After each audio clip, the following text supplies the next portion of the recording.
In the world of football, defenders are often the unsung heroes, the quiet guardians, the last line of resistance when chaos unfolds. But apart from Virgil van Dijk, few have truly mastered the art of defense like William Saliba and Sven Botman. Both embody calmness under pressure, composure in the storm, and a level of consistency that feels almost mechanical, almost perfect. Yet only one of them has slipped into the shadows of obscurity. In France, while Saliba's defensive brilliance helped propel Marseille back to the Champions League, it was Botman who went a step further, orchestrating a historic triumph by leading the unexpected underdogs, Lille, to the Ligue 1 title. And in the Premier League, while Saliba fortified Arsenal's return to glory, Botman achieved something just as remarkable, guiding Newcastle United from the brink of relegation all the way to Champions League qualification. But here's the twist. Before William Saliba was ever dubbed the Rolls-Royce of defenders, that title already belonged to Sven Botman. Yet, as injuries struck, one after another, the spotlight shined brighter on Saliba, and the world slowly began to forget the original Rolls-Royce. But now, while the headlines now celebrate Newcastle's new attacking firepower, something fascinating is happening quietly in the background. Botman's return. And with it, Newcastle's defense has become a fortress once again, so solid that they now boast the most clean sheets this season. So how did Sven Botman become the true backbone of success, unrecognized while others bask in the limelight? How did he become the force of nature whose presence is felt, but rarely acknowledged? This is the story of the original Rolls-Royce. And by the way, a simple subscribe would mean you've helped in the success of this channel. Sven Botman, often dubbed Robocop for his robotic precision and unflinching presence on the pitch, stands 2 centimeters taller than even Virgil van Dijk, a physical specimen and defensive mind to match. Born on January 12, 2000 in Bad Hoeverdorp, a small town in North Holland, Sven's love for football began in the most organic way. During school breaks and in the streets after class, where competition was raw and joy was pure. Recognizing his potential early, his father enrolled him at RKSV Pancratius, one of the best local clubs in the region. There, young Sven immediately stood out. He was the tallest, yes, but also the calmest, never panicking, even when pressed. By 8 years old, it was clear that he was destined for more, and that destiny came knocking soon. Ajax, the most storied academy in Dutch football, invited the young defender for trials. He passed, of course, and in 2009 joined the Ajax Youth Academy, a factory of world-class talent. From that day forward, Sven Botman began a journey not just of footballing education, but of mental transformation. Through the Ajax ranks, he developed a quiet hunger. While others sought flair, he sought control. While some chased highlights, he mastered positioning, timing, and anticipation. Representing the Netherlands from the under-15 to the under-21 squads, Botman showcased a maturity well beyond his years, the mark of a defender who didn't just play the game, but understood it. By 17, he was already a towering 1.95 meters, a defender who combined presence with poise. Yet for all his physical dominance, Botman wasn't perfect. He struggled with mobility against smaller, quicker forwards. Ajax, famous for their technical perfectionism, pushed him to evolve. Coaches designed custom drills with top athletes, sharpening his short-distance explosiveness. Within months, Botman was faster, sharper, and hungrier. His transformation earned him a place with Young Ajax, the reserve team competing in the Dutch second division, where he became a mainstay. At 18, he'd already collected 2 youth league titles and looked every bit ready for senior football. Yet fate had other plans. While many of his academy peers, De Ligt, Gravenberch, Timber, Schreurs, were promoted to the first team, Botman's story took a different path. He was too good to sit on the bench, too ambitious to wait his turn. Ajax knew this and respected it. After scoring 2 goals and showing his consistency with Jong Ajax, he caught the attention of SC Heerenveen, who offered him the one thing he craved, a starting spot. In 2019, Botman joined Heerenveen on loan, and it was there that his true character shone through. Against faster, more physical Eredivisie forwards, he didn't just survive, he thrived. Calm in possession, rarely going to ground, and almost surgical in his timing, Botman was the embodiment of composure. He made just a handful of fouls the entire season, ending with the fewest of any player in the team despite being a defender, a testament to his intelligence. 2 goals, 4 assists, and a defensive record that turned heads across Europe. Later, the world knew Ajax had produced another gem. When his loan ended, Botman returned to Ajax, but not for long. Erik ten Hag saw his potential, but understood his ambitions. A £7 million offer from Lille came in, and the young Dutchman, at just 20, took the brave leap abroad. In France, the story of Sven Botman entered legend. Lille were not supposed to compete with PSG. They had just lost Victor Osimhen and Gabriel Magalhaes, two key pillars. But Botman, alongside captain Jose Fonte, built a wall. Playing 37 of 38 League One games, he helped Lille record 20 clean sheets, an astonishing feat in a league dominated by superstars. When the dust settled, Lille were champions. It was a title few thought possible, and Botman's fingerprints were all over it. Calm, precise, unshaken, he became the silent engine of an extraordinary triumph. The following season, Lille lifted the Trophée des Champions, beating PSG again. The Rolls-Royce defender nickname began circulating, and it fit perfectly. Soon, every top club in Europe was calling.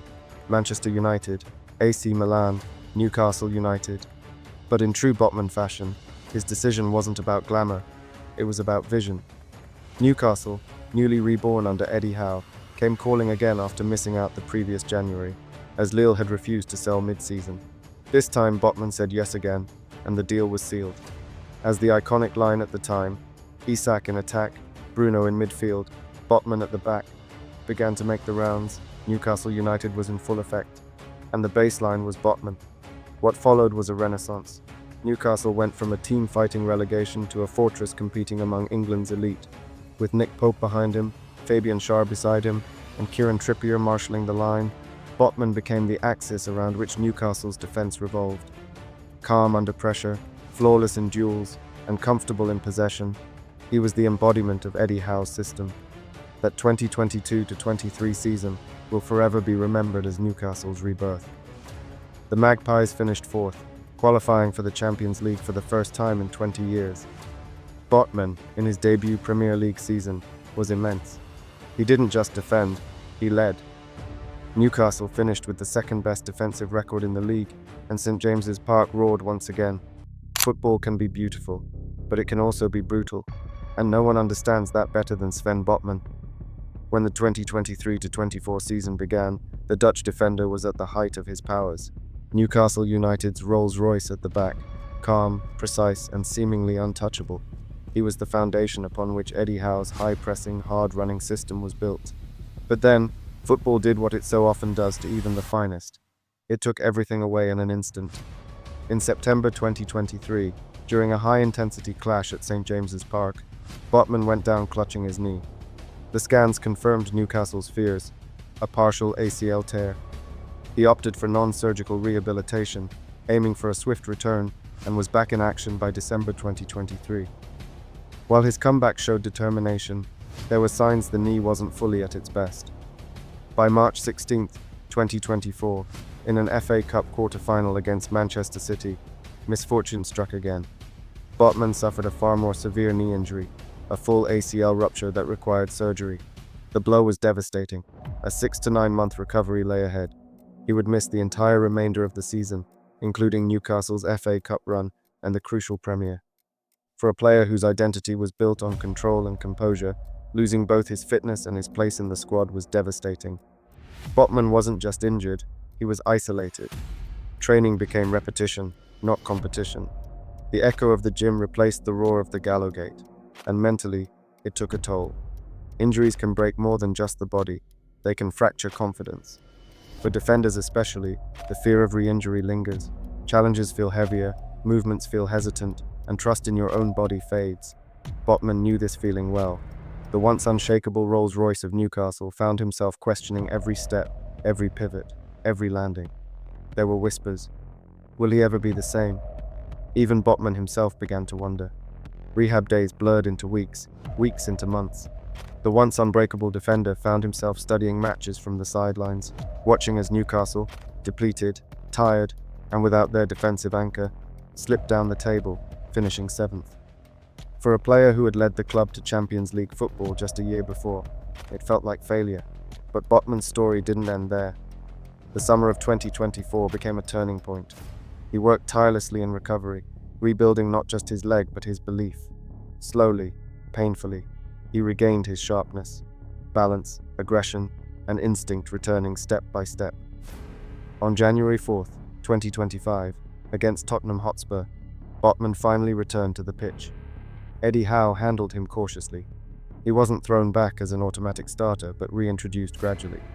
His role in the 2024-25 season was limited, but his influence was immense, as he helped Newcastle defeat Arsenal in both legs of the Carabao Cup semi-finals. He no longer chased every duel recklessly. He measured his tackles, timed his movements, and led with presence rather than panic. The fear that lingered after injury transformed into quiet confidence.